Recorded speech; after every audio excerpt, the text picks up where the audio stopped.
Are you in undergrad or in high school? And are you also thinking of studying abroad? Then, my friend, you are at the right place. Welcome back. My name is Bani.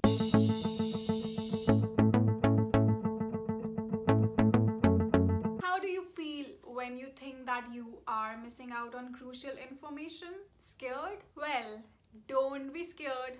Follow my channel, subscribe to it so that you don't miss out on any of the information on studying and settling abroad and some tips and tricks that will give you an edge. So let's start with step one. You are in college or you are in high school or maybe you are a working professional who is thinking of going abroad, but if you're not crystal clear on studying abroad, there might be other options that are lurking on in your mind. You are figuring out what exactly you should do. If you're still confused between two options or maybe more, so you can talk to people who are in that field that you want to pursue, and then you can ask them various questions that will help you analyze if that is the kind of field that you want to go into, and then you can make your decision accordingly. Considering that if you are watching this video, most of you are still in college, so my 2 cents on that. College life is amazing. You have got to try so many things. Don't just focus on the academics.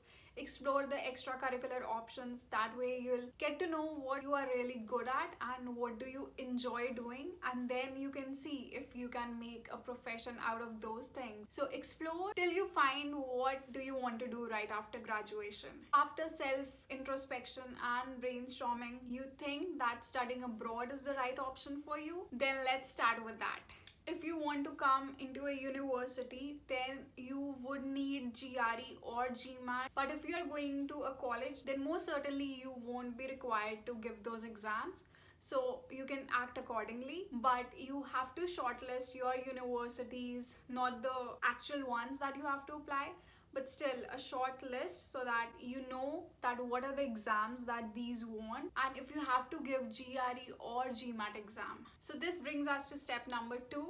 So if you have to give any exam, then you need to prepare for that. It's not compulsory that you have to enroll in a coaching institute to get the training to write that exam. You may prepare on your own as well, but I would advise that you start that in the third year if your degree is of 4 years. So start the coaching in third year. This way you would have a cushion if you don't score what you had in your mind, so that you can retake the test and improve your score. But if you start in third year, make sure that you complete that in third year, or if you are starting later, my point is that do the preparation at one stretch and give the exam. So whenever you decide to do the preparation, if it is in third year or fourth year, do it at a stretch, give the exam, analyze how you did.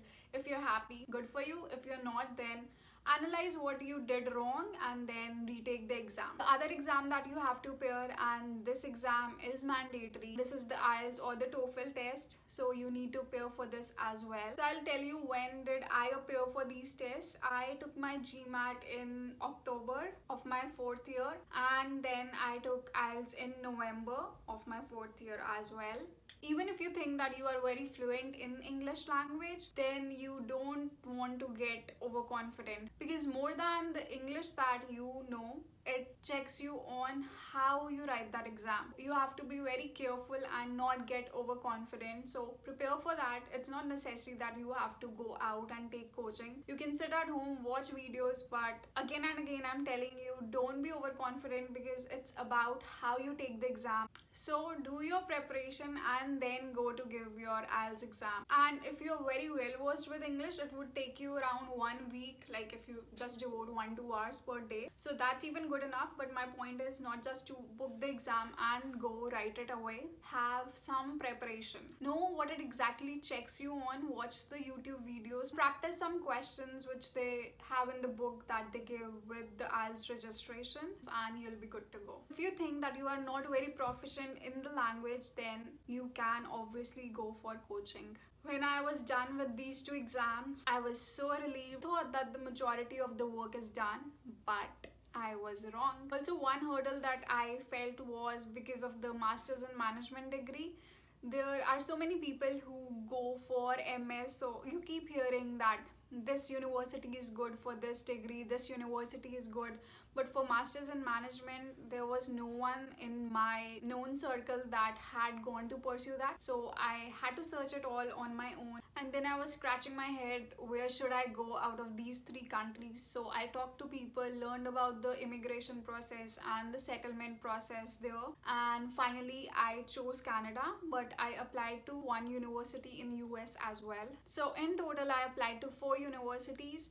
In my video linked above, I've told you how to shortlist those colleges or universities so that you have a 100% guarantee of landing an offer letter from at least one university or college. The universities where I applied were, one was in the US, which was UT Dallas. There was a program Masters in Management Science, and 3 of those were in Canada. So I applied to Schulich School of Business, where I'm currently studying, and I applied to University of Waterloo.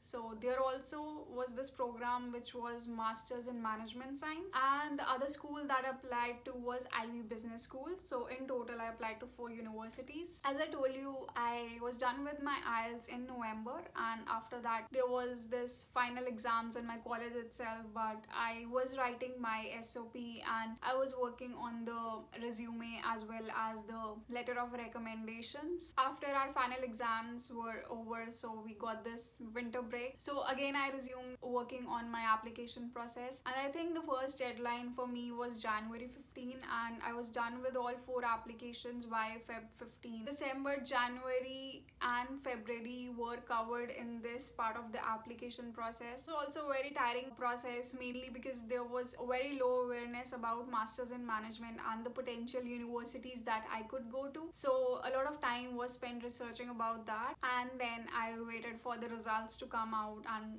just resumed my normal daily life at my college. So consequently all the decisions kept coming. I got admits to 3 of the 4 universities that I applied to. The one that I wasn't able to get into was Ivy Business School. I was happy about my admits, but then there was this confusion, which school should I go to out of these 3 now? So again I talked to people about the country, because 1 was in the US and 2 were in Canada. So I talked to people who were living in the US. After all the discussions and the talks, I finally chose Canada, and then I had to choose between Waterloo and Schulich School of Business. You get in the same boat and have to think which university you should go to. So do what I did. I talked to people who were studying in University of Waterloo, and that was a Masters in Management Science program. So I got on a call with one of the students who was currently pursuing that from Waterloo. I wanted to study a degree which taught core business concepts, so I chose Masters in Management, and I chose Schulich School of Business over University of Waterloo because Schulich is better in terms of management and business than Waterloo. Waterloo is acclaimed for its engineering, but that was not what I wanted to do. After I finalized on Schulich School of Business, I started working towards the funds and the GIC, like the documents that are necessary for the visa filing. And the visa filing only starts in May for September intake, so I had time in between. So in that time I got my GIC done and all the other documents that I wanted. Now I filed my application in the mid of July. I think July 31 is the last day to file for September intake. Why I waited so long even when the portals got opened in May? This is where I'll tell you not to listen to any person just randomly, because this is a time that you are fearful and you don't want any one thing to go wrong, so you tend to take all the precautions. So there was this thing that it's safer to apply, like obviously this was this clause safer, and I didn't want to take risks. So it's safer to apply if you have your final degree in hand. So my course ended in May until the time that I got my provisional degree and the result of the final semester. So it was June or July, and then I filed it in mid-July. So this is the point that I would say to you. I went to one, they were like, oh, you can't even apply right now for Canada because the universities release the results later, and Punjab University releases results later, and all that blah blah, and you wait for 1 year and then apply for the next year's intake. That's wrong. Here's the proof.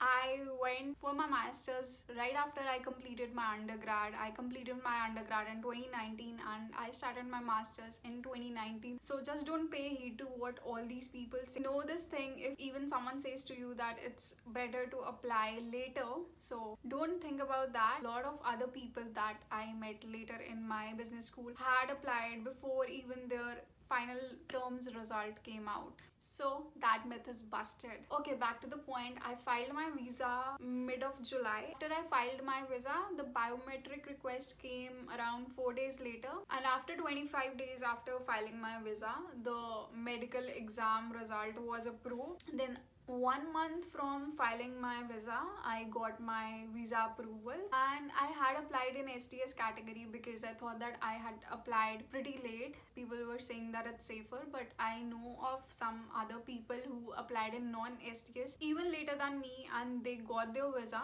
So there's no rush of STS, but maybe that was one off case. So you can do your due diligence about this matter and apply accordingly. I came to Canada in the last week of August. This was my timeline how I approached this entire process. If you have any queries, you can comment in the comment box or reach out to me on my Instagram ID Bani Abroad. Hope you all are staying safe and taking all the precautions. And if you see someone who's not, please put some sense into their minds. And if you like the video, then like it, subscribe to the channel and press the bell icon. See you soon.